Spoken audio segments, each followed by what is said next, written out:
todas e a todos os colegas. Meu nome é Gerson Domingues, eu sou professor adjunto de Gastroenterologia da Faculdade de Ciências Médicas da Universidade do Estado do Rio de Janeiro, tendo realizado também meu pós-doutorado em Gastroenterologia pela mesma universidade. Gostaria de primeiramente agradecer a Nestlé pelo convite para participar desse excelente curso sobre microbiota intestinal. O tema que me coube hoje é a microbiota intestinal e sua relação com as doenças gastrointestinais. Esses são meus conflitos de interesse. E aqui um pequeno sumário do que nós vamos abordar nesse dia de hoje. Primeiramente, vamos fazer um breve resumo sobre a composição da microbiota intestinal e suas fases na vida. Em seguida, depois, as alterações dessa microbiose, na microbiota intestinal, sobretudo a desbiose e os mecanismos de inflamação a partir daí gerados. E, num terceiro momento, vamos falar sobre a possível modulação dessa microbiota nas doenças gastrointestinais com a utilização dos prebióticos, probióticos e também pós-bióticos. Bom, a microbiota humana é composta por micro-organismos que vivem no nosso corpo, principalmente são entre bactérias, arqueias, fungos, vírus e protozoários. A microbiota intestinal é composta por mais de 100 trilhões de células. Isso representa mais de 100 vezes o número total de células do indivíduo adulto. É importante saber que isso representa em torno de 250 a 400 gramas do nosso peso corporal.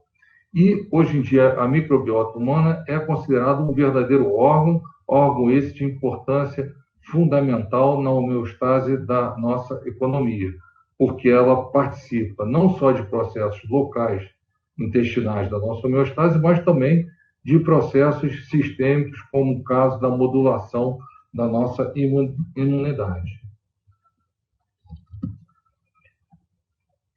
A formação da microbiota intestinal humana começa, na verdade, antes do nascimento da criança. Então, o que a mãe come é importante. Se sofreu muito estresse materno durante a gravidez, se aconteceram infecções, outras doenças, enfim, a qualidade da alimentação e a qualidade emocional da mãe já pode ir interferindo na formação dessa microbiota. Além disso, é claro que existe a genética da criança, mas a via do parto é outro aspecto bastante importante. Nós sabemos que o parto vaginal é a via preferencial, porque já nesse primeiro momento a criança tem contato com lactobacilos vaginais e isso é o primeiro constituinte da sua microbiota intestinal. Ao passo que durante o parto cesárea, a formação da microbiota já é completamente diferente, uma vez que o primeiro contato são com micro-organismos da pele e aí o Staphylococcus tem uma predominância. Da mesma maneira, o modo de oferecer a nutrição, é claro que a amamentação e a insistência dos pediatras se justifica que pelo menos 6 meses essas crianças sejam alimentadas com leite materno, é muito superior a qualquer fórmula enriquecida que possa haver no mercado, até porque aí ocorre a transferência de anticorpos e outros agentes imunológicos que vão ser importantes na formação da microbiota da criança. Fatores externos, como a utilização precoce de antibióticos ou estresse físico ou psicológico na infância dessa criança, assim como a modulação do ambiente familiar, todos esses fatores são importantes e vão contribuir para o desenvolvimento ou não da diversidade das comunidades microbianas, que é muito importante para o desempenho das funções metabólicas, imunológicas e de proteção que essa microbiota tem para o nosso organismo. Essa microbiota intestinal vai sofrendo alterações ao longo da vida, então ela começa a se formar a partir do nascimento e depois, por volta dos 3 anos de idade, essa microbiota já está estabelecida. Claro que no adulto aumenta a complexidade, aumenta a diversidade, Observe que no adulto saudável, em relação ao obeso, já há uma diferença significativa da qualidade das bactérias aqui envolvidas, e na senilidade, essa diversidade das comunidades bacterianas que compõem a microbiota intestinal humana vai diminuindo. Existem 4 principais fluidos que vão ser responsáveis por 97% dos micro-organismos que compõem a microbiota intestinal humana. São eles o Firmicutes, os Bacteroidetes, são os principais, seguido a proteobactéria e a actinobactérias. Existem outras comunidades de micro-organismos, por exemplo, na pele e na vagina, mas hoje o nosso foco de estudo será a microbiota do trato gastrointestinal. Existe uma diferença na quantidade de bactérias, por exemplo, do estômago, onde vamos encontrar 10 elevado a 2 bactérias no estômago, em relação ao colo, onde vamos observar a imensa maioria percentual desses micro-organismos, em torno de 70% dos micro-organismos presentes no trato gastrointestinal vão se localizar no colo, na ordem de 10 elevado a 9 a 10 elevado a 12 por grama de fezes. O que acontece com relação à microbiota intestinal e desenvolvimento das doenças gastrointestinais? Antes do período da industrialização, tratávamos câncer, muita doença ulcerosa, antes do advento da descoberta do Helicobacter pylori, sua relação com a doença ulceropética, processos infecciosos, mas tinha muito pouca doença funcional e pouca doença inflamatória. Com o processo da industrialização, veio em concomitância a melhora dos hábitos de higiene, a descoberta dos antibióticos e, a partir daí, seu uso indiscriminado, sabonetes são bacterianos somados a isso, a alimentação passou a ser industrializada, com alimentos a vácuo, a utilização de conservantes, estabilizantes, acidulantes e agrotóxicos que definitivamente interferiram com a microbiota. E agora, como é a nossa vida? Nós continuamos tratando câncer, talvez até num percentual maior do que no passado, doença ulcerosa hoje muito menos, a partir da erradicação do Helicobacter pylori, a doença ulceropéptica hoje em dia se tornou um problema menor, processos infecciosos com antibióticos mais potentes, mas em compensação, interferindo também muito mais para a nossa microbiota, e temos hoje muita doença funcional e muita doença inflamatória. Tudo isso relacionado a essas alterações de microbiota que vão diminuir a nossa tolerância imunológica aos estímulos. Mas a microbiota intestinal humana, ela sofre influência de fatores externos e internos. Interno, mais importante, claro, que é a genética.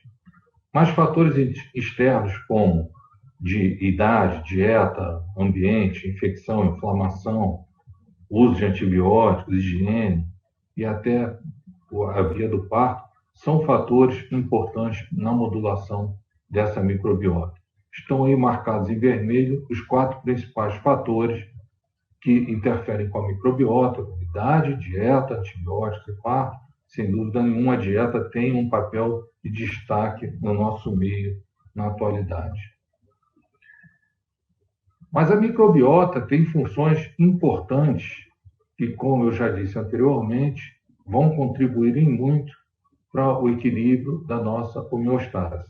Ela tem uma função de barreira, onde bactérias, micro-organismos benéficos vão concorrer por sítios de adesão com bactérias patobiontes, bactérias ditas malignas, na mucosa intestinal, vão concorrer pela utilização de nutrientes, produzem bacteriocinas, que são verdadeiros antibióticos contra essas bactérias patogênicas, além de estimular a produção de mucina pelas células caliciformes, inibindo, portanto, a aderência de patobiontes à mucosa intestinal e realizando, com isso, a manutenção da integridade epitelial, tão importante para a manutenção da permeabilidade intestinal adequada. Existem ainda funções metabólicas, como a eliminação de radicais livres, a síntese de vitamina K e contribuição na absorção de alguns minerais, elementos traços, como cálcio, magnésio e ferro. Muito importante é a produção de ácidos graxos de cadeia curta, como resultado do seu metabolismo, que é o principal elemento responsável pela energia para os coronócitos e, portanto, contribui para o trofismo da mucosa intestinal. Além disso, existe uma função imunológica que é fundamental no desenvolvimento da nossa tolerância, e isso vai ser muito importante nos primeiros anos de vida, para que não se desenvolva quadros de alergia e alterações de ordem autoimune nos indivíduos. Então, esse crosstalk entre a microbiota intestinal e células tão importantes quanto, por exemplo, as células dendríticas, vai ser responsável por aumentar a competência imune, tanto adquirida como a inata, com redução do processo de inflamação crônica, além de uma estimulação a linfócitos da sua mucosa que vão ser responsáveis para a produção ou coadjuvantes na produção de anticorpos a partir dos plasmócitos. O que nós queremos é um estado de eubiose, onde há um equilíbrio na nossa microbiota entre bactérias benéficas, que vão fazer essa regulação, e bactérias patogênicas, que, quando em número aumentado, vão produzir um estado de inflamação crônica. Entretanto, quando ocorrem desvios entre os filos, eu falei inicialmente que preponderava os bacteroidetes e os firmicutes, aqui representados pelas bifidobactérias. Quando ocorre um aumento das proteobactérias, por exemplo, aqui representado pelo estafilococcus, isso induz a um estado de desbiose com um peso maior de bactérias patogênicas.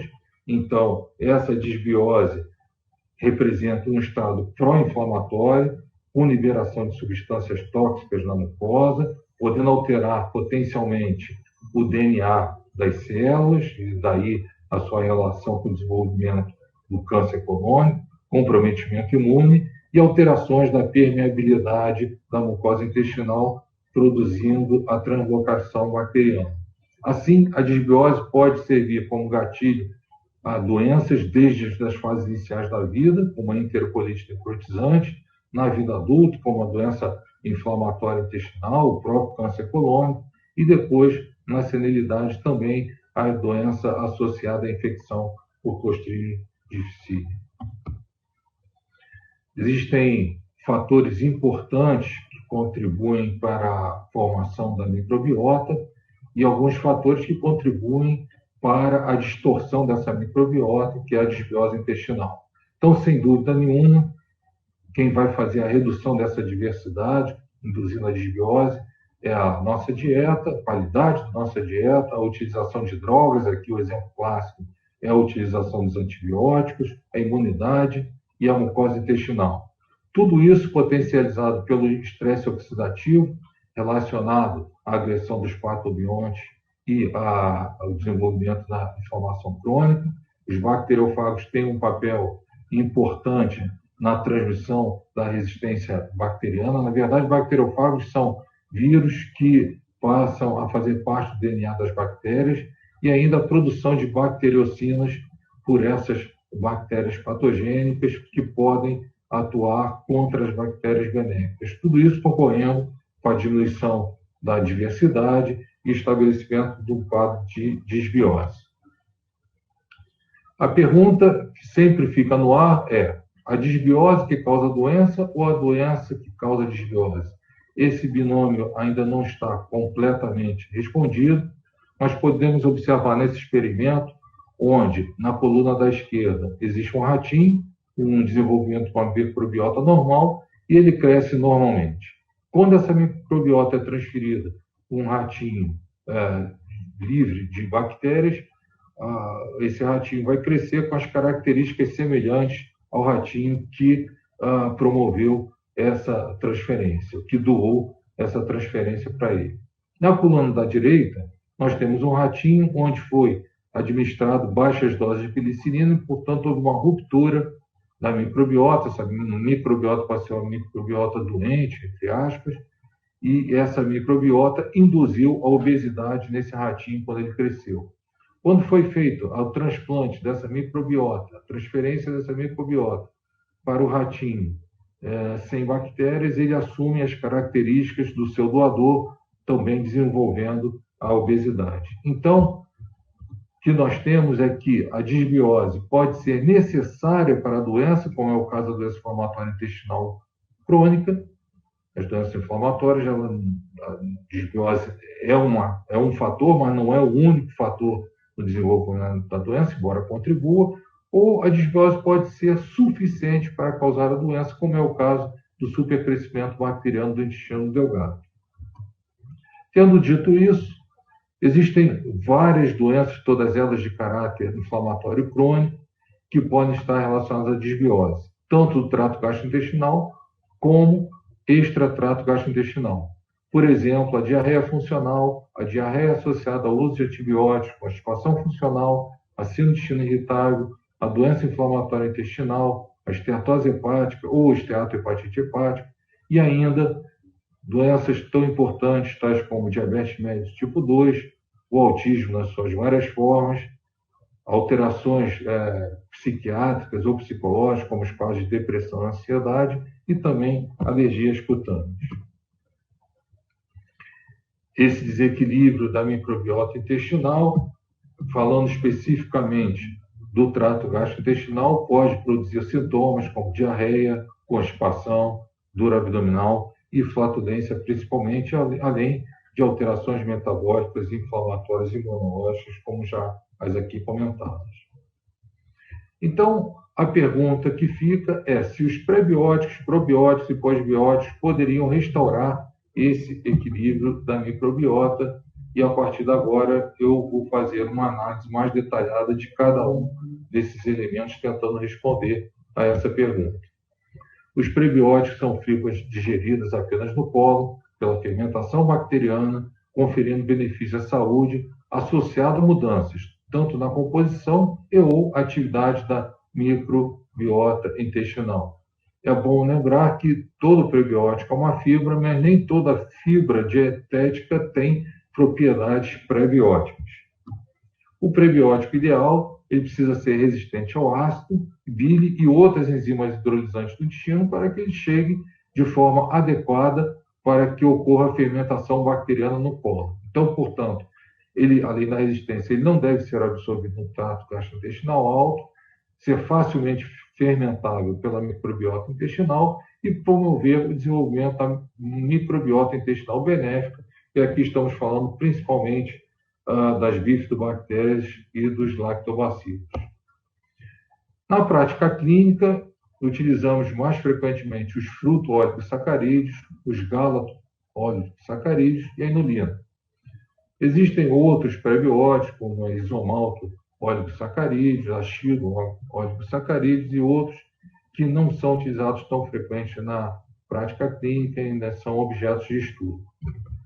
Mas esses três são utilizados e o seu principal mecanismo de ação é estimular a multiplicação de bifidobactérias, que conhecemos como efeito bifidogênio, e lactobacilos, aumentando, portanto, a produção de ácidos graxos de cadeia curta, que serve de energia para os colonócitos. Além disso, atuar indiretamente na anulação das espécies reativas do hidrogênio, radicais livres, quer sejam eles óxidos, superóxidos ou peróxido de hidrogênio, além de estimular a atividade de enzimas antioxidantes presentes na mucosa, como, por exemplo, a glutationa S-transferase. Então, o combate ao estresse oxidativo induzido por lipopolissacarídeos, por exemplo, aqueles produzidos pela Escherichia coli, na mucosa colônica, também pode ser combatido pelo desenvolvimento desses ácidos graxos de cadeia curta, modulando, portanto, a função do sistema imune, aumentando a produção de interleucina 10, interleucina 8 e diminuindo a expressão da interleucina 1 beta, como nós vamos ver detalhadamente. Mas como é que isso ocorre? Após a administração do prebiótico, vamos pegar aqui, por exemplo, os fruto-óleo-sacarídeos, as bifidobactérias vão produzir acetato e lactato como produto do seu metabolismo dos prebióticos. Esse acetato e lactato vão ser a principal fonte de energia para as bactérias produtoras de butirato, quer sejam o Eubacterium, Roseburia ou Fecalibacterium, por exemplo. Então, o resultado do metabolismo dessas bactérias com a utilização do acetato e do lactato é o butirato, e o butirato vai ser um dos principais responsáveis pela manutenção da saúde intestinal. Falando mais especificamente do butirato, ele tem a capacidade de acidificar o meio, portanto, diminuindo ou dificultando a vida de bactérias patogênicas. As bactérias patogênicas não gostam de meios ácidos para o seu desenvolvimento. Inibe a produção de citocinas pró-inflamatórias, como interferon-alfa e fator de necrose tumoral. Reduz a inflamação pela inibição da ativação do fator nuclear kappa-beta, aumentando os níveis no seu inibidor citoplasmático. Além disso, regula o metabolismo das gorduras, reduzindo o colesterol e a glicose. O acetato é um ácido graxo de cadeia curta mais encontrado na circulação, e ele vai estar relacionado com os processos de glicogênese, sobretudo da musculatura, e o propionato com a gluconeogênese hepática. Os probióticos são micobactérias, são micro-organismos vivos que, quando administrados em quantidades apropriadas, oferecem benefícios à saúde do indivíduo, contribuindo para o equilíbrio da microbiota intestinal, e essa é outra estratégia que pode ser utilizada para a reversão da desbiose. Os microbióticos, na verdade, são utilizados há muitos anos, e eles têm como principal mecanismo de ação exatamente aonde a nossa microbiota pode estar com seu mecanismo prejudicado. Por exemplo, no meio luminal, ele tem um efeito direto antibacteriano e viral, através da produção, por exemplo, de bactericinas, pela aderência que eles vão ter à mucosa do epitélio intestinal, e da modulação do metabolismo com a produção de ácidos graxos de cadeia curta e ácidos biliares secundários. Além disso, vão atuar na barreira epitelial, induzindo ou inibindo a apoptose epitelial, promovendo a formação da camada do muco, aumentando a produção das proteínas das tight junctions e ainda estimulando a secreção de IgA. Com relação à resposta imune, os linfócitos e os macrófagos são diretamente estimulados pela microbiota, então aquele crosstalk vai endereçar principalmente essas duas células, interagindo através dos toll-like receptors, sobretudo os linfócitos T reguladores, que vai produzir interleucinas, interleucina 10, sobretudo, são interleucinas anti-inflamatórias, e, portanto, vai estimular a produção de plasmócitos, a produzir imunoglobulina A e inibir também a degranulação dos mastócitos com a liberação de citocinas pró-inflamatórias. Existe ainda uma função neuromuscular com redução da hipersensibilidade visceral, com melhora do trânsito intestinal, muito importante naqueles pacientes ou com diarreia ou com constipação intestinal, e ainda existe uma ação sistêmica induzida ou mediada pelo vago, que representa o eixo microbiota intestino-cérebro, inclusive com a produção de neurotransmissores, como o neurotransmissor gama-aminobutírico, que vai ser importante na modulação do sistema nervoso central. Falando mais especificamente da imunomodulação pela microbiota intestinal, nós temos aqui que os probióticos ou os seus produtos do metabolismo, com os ácidos graxos de cadeia curta, são capazes de estimular células dendríticas, que vão estimular as células T reguladoras a produzir interleucina 10 e também estimular a plasmose a produção de imunoglobulinas. Então, isso forma uma verdadeira cadeia de defesa da nossa microbiota intestinal contra os patógenos que porventura possam tentar aqui agredi-los. Um probiótico ideal precisa ter natureza humana, não ser patogênico, ter resistência ao ácido, à bile, aderência ao epitélio intestinal, ter capacidade de colonização no trato gastrointestinal e exercer atividade antimicrobiana. É muito difícil um único probiótico apresentar todas essas características. Na verdade, a ideia de se oferecer mais de um probiótico para os pacientes é porque nós sabemos que cada probiótico tem uma característica em especial e talvez o somatório desses probióticos administrados de forma conjunta possam auxiliar em todas essas características. Mas é importante dizer que também um número excessivo de probióticos pode estabelecer antagonismo entre eles, então isso são questões que precisam ser muito bem avaliadas antes da administração conjunta de probióticos na forma de um blend. Esses são os principais antibióticos utilizados na prática clínica, sem dúvida nenhuma. Os mais utilizados são os lactobacilos e as bifidobactérias. Existem outras bactérias, como os Enterococcus faecis, lactobacillus lactis, Streptococcus thermophilus, Saccharomyces cerevisiae, Ovulardia, que podem também ser utilizados para tratamento de algumas condições clínicas. Existe um número crescente de publicações com relação à utilização de prebióticos e probióticos na prática clínica, e isso, sobretudo, na última década, assumiu uma progressão geométrica, e é necessário que seja avaliado de maneira adequada a confiabilidade dessas evidências. Então, foi desenvolvido um sistema chamado GRADE, no seu acrônimo, que avalia a confiabilidade da evidência apresentada por um estudo. Ele pode ser alto, quando é muito confiável o resultado daquele estudo, moderado, moderadamente confiável, existe a possibilidade de erro metodológico que possa interferir naquele resultado, baixo quando a confiança é limitada, ou muito baixo quando esse estudo, o resultado desse estudo é muito pouco confiável. Então, a isso eu procurei aplicar nas várias condições clínicas que estão associadas à utilização dos probióticos na prática clínica. Vamos começar com a diarreia associada aos antibióticos e sua prevenção. Então, foram 8 revisões sistemáticas, 3 estudos randomizados controlados, com benefícios significativos com o uso de lactobacilo em associação com bifidobactéria, Streptococcus e Saccharomyces boulardii.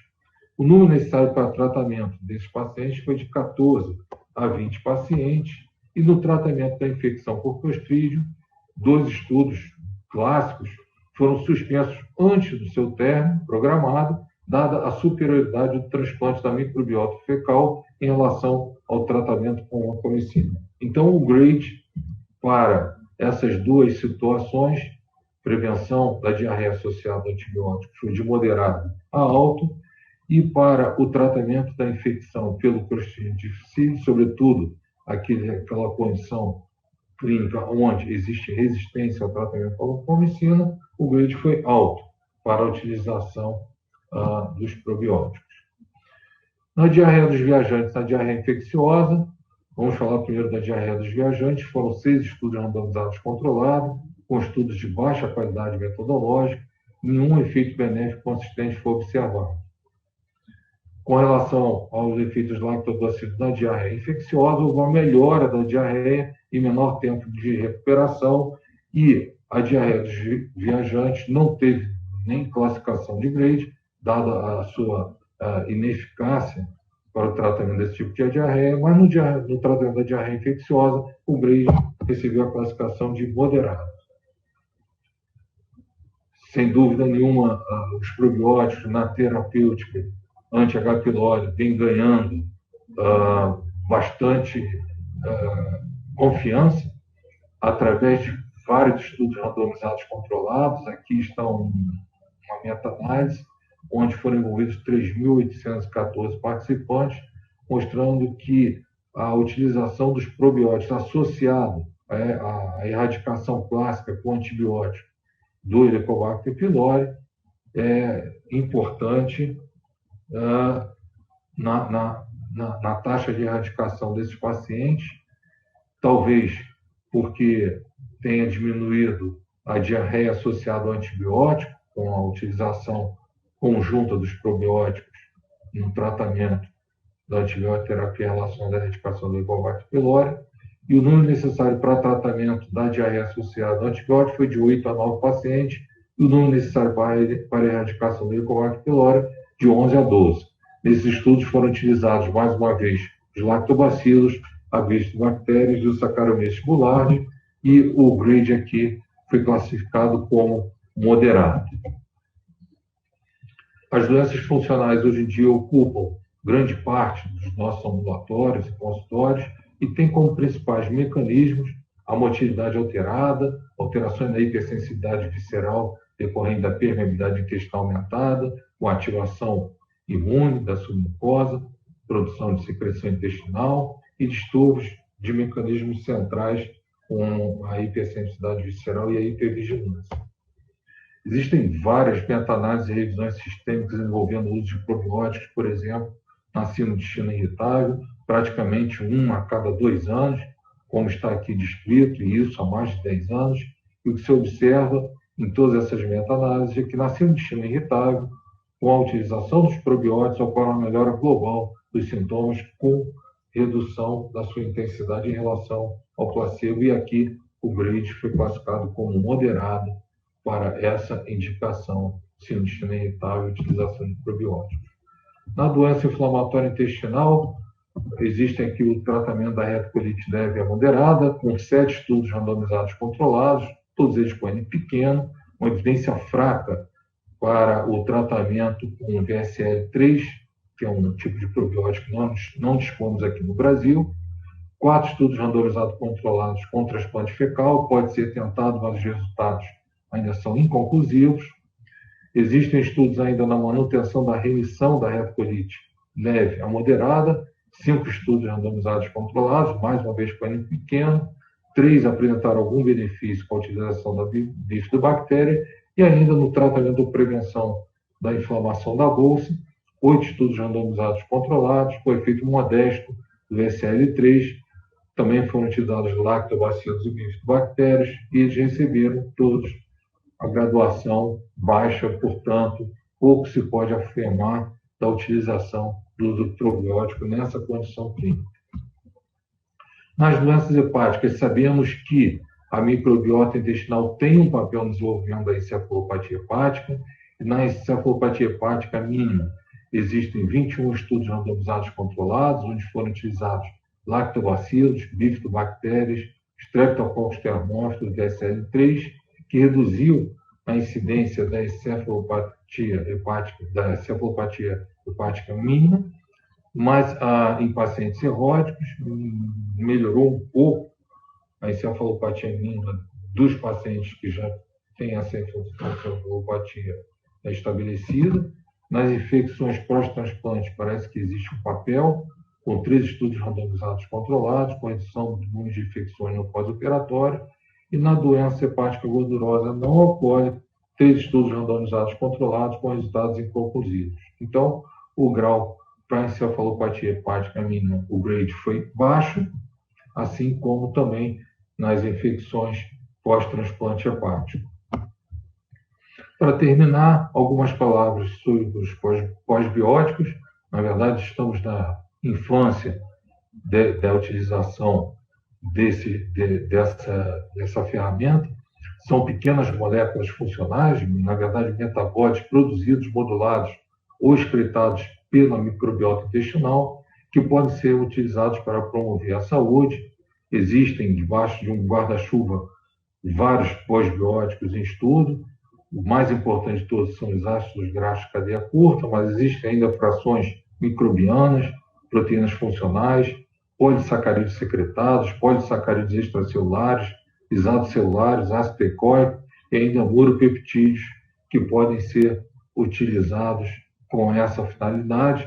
Na verdade, a ideia é, mais uma vez, o restabelecimento do balanço metabólico, com reversão da desbiose, mas aqui usando não o probiótico em si, mas o resultado do seu metabolismo, vamos chamar de pós-bióticos. O seu mecanismo de ação é a integração do metabolismo intracelular do hospedeiro, mediado por receptores, Toll-like receptor 5, Toll-like receptor 4, que vai induzir a um efeito anti-inflamatório.